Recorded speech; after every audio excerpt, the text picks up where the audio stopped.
এবার বর্বর ইসরায়েলি বাহিনীর হামলার শিকার হলেন লেবাননের উদীয়মান নারী ফুটবলার সেলিন। ইসরায়েলি বোমাবর্ষণের শিকার হয়ে কোমায় মৃত্যুর সঙ্গে পাঞ্জা লড়ছেন সেলিন হায়দার। কয়েকদিন আগেই জাতীয় নারী ফুটবল দলে ডাক পেয়েছিলেন সেলিন। স্বপ্ন ছিল আসন্ন ওয়েস্ট এশিয়া চ্যাম্পিয়নশিপে লেবাননের জার্সি গায়ে মাঠে নামার, কিন্তু সেই স্বপ্ন এখন অনেক দূরে। হাসপাতালের বিছানায় শুয়ে মৃত্যুর সাথে পাঞ্জা লড়ছেন এই উদীয়মান নারী ফুটবলার। বার্তা সংস্থা রয়টার্সের তথ্য অনুযায়ী ক্লাব দলের অধিনায়ক এবং দুইবার জাতীয় যুব দলে অন্তর্ভুক্ত হওয়া সেলিন ইসরায়েলের হামলার মধ্যেও তার প্রশিক্ষণ চালিয়ে যেতে দৃঢ় প্রতিজ্ঞ ছিলেন। এমনকি তার পরিবার যখন বৈরুত থেকে পূর্বে পাহাড়ি এলাকায় আশ্রয় নেন, তখনও তিনি একাই বাড়ি ফিরে আসেন শুধুমাত্র প্রশিক্ষণের জন্য।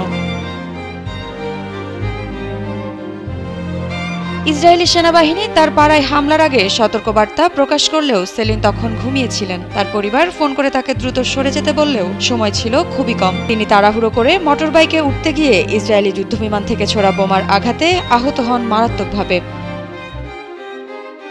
বর্তমানে তিনি বৈরুতের সেন্ট জর্জ হাসপাতালের নিবিড় পরিচর্যা কেন্দ্রে চিকিৎসাধীন। তার মাথা ব্যান্ডেজে ঢাকা। তিনি ভেন্টিলেটরে রয়েছেন বলে জানিয়েছেন তার কোচ সামের বারবারি।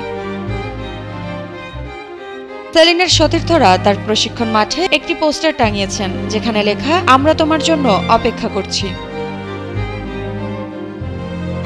বর্বর ইসরায়েলি বাহিনীর বোমা হামলায় ১৯ বছর বয়সী এই খেলোয়াড় তার আন্তর্জাতিক চ্যাম্পিয়নশিপের স্বপ্ন আপাতত স্থগিত রাখতে বাধ্য হয়েছেন।